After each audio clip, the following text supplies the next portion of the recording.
ஏன்னா மூக்கு புடப்பா இருந்தா சில நேரத்துல இப்படி எல்லாம் யோசிக்க தோணும். போறாங்கண்ணே.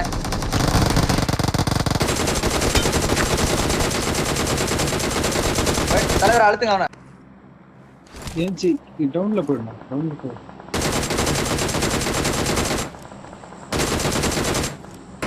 அழுத்து அழுத்து அவனை அழுத்து.